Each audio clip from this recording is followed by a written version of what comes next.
नमस्कार।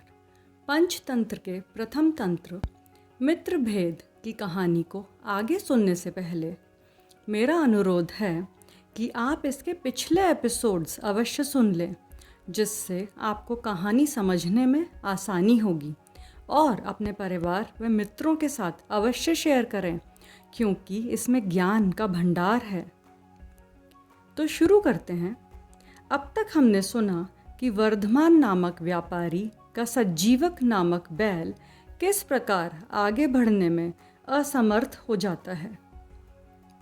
आगे, साथियों के आग्रह करने पर उस व्यापारी ने उनकी बात को स्वीकार करके सज्जीवक के लिए कुछ रक्षकों को नियुक्त कर दिया और शेष साथियों को लेकर वहाँ से चल दिया। रक्षकों ने भी उस जंगल को भयानक समझकर सज्जीवक को वहीं छोड़ दिया और वे सार्थवा के पास चले गए, अर्थात सारथी के पास चले गए। दूसरे दिन उसके पास उपस्थित होकर उन लोगों ने कहा, स्वामी, सज्जीवक तो मर गया। आपका प्रिय समझकर हमने उसको जला दिया है। उनकी इस बात को सुनकर सार्थवा ने उसके प्रति स्नेह के कारण कृतज्ञता व्यक्त करने के लिए उस वृषभ की और्धदैहिक क्रिया, वृषोत्सर्ग आदि सभी पूर्ण किया, अर्थात अंत्येष्टि कर दी। इधर अपनी आयु के शेष होने के कारण सज्जीवक भी यमुना के जल से मिश्रित शीतल वायु के लगने से थोड़ा स्वस्थ होकर किसी प्रकार उठा और धीरे धीरे यमुना के तट पर पहुंच गया। वहाँ मरकत मणि के समान हरी हरी नवीन एवं कोमल घासों को खाकर कुछ ही दिनों में वह भगवान शंकर के वृषभ की तरह स्थूल, मासल तथा पुष्ट हो गया। प्रतिदिन वह आसपास में दीमकों द्वारा निर्मित टीलों को गिराने के बाद इधर उधर दहाड़ता फिरता था। ठीक ही कहा गया है कि भाग्य द्वारा संरक्षित वस्तु अरक्षित होने पर भी बची रहती है और सुरक्षित रहने पर भी भाग्य के प्रतिकूल होने पर विनष्ट हो जाती है।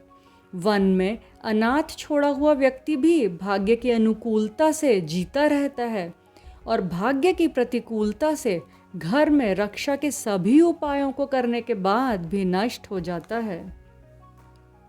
फिर किसी दिन पिंगलक नाम का एक सिंह अर्थात शेर अपने अनुयायियों के साथ प्यास से व्याकुल होकर जल पीने के लिए यमुना के किनारे आया। जब उसने सज्जीवक के गंभीर दहाड़ को दूर से ही सुना तो भय से व्याकुल होकर अपने स्वरूप को छिपाता हुआ एक वट वृक्ष के नीचे चतुर्मंडल व्यूह बनाकर बैठ गया। उसके इस चतुर्मंडल व्यूह में वह सिंह, उसके अनुयायी वर्ग और अन्य सेवक सम्मिलित थे।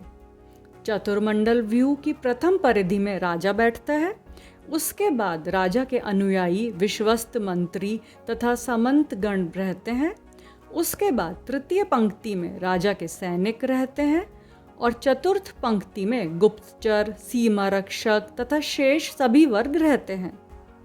उस सिंह के करटक और दमनक नाम के दो मंत्री पुत्र थे जो पदच्युत किए जा चुके थे, अर्थात पद से हटाए जा चुके थे, किंतु पुनः प्रतिष्ठित होने के लिए राजा का अनुगमन किया करते थे। सिंह को बैठे हुए देखकर उन दोनों ने आपस में परामर्श करना प्रारंभ कर दिया। उनमें से दमनक ने कहा, मित्र करटक, हमारा स्वामी यह सिंह जल पीने के लिए यमुना के किनारे आया था। क्या बात है कि ये प्यास से व्याकुल होते हुए भी यमुना के किनारे से लौट आया है और यहाँ चतुर्मंडल व्यू बनाकर चिंताग्रस्त बैठा है।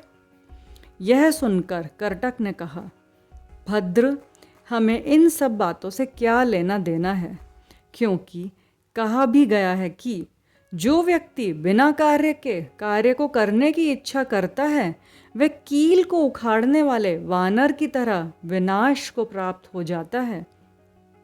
यह सुनकर दमनक ने पूछा, कैसे?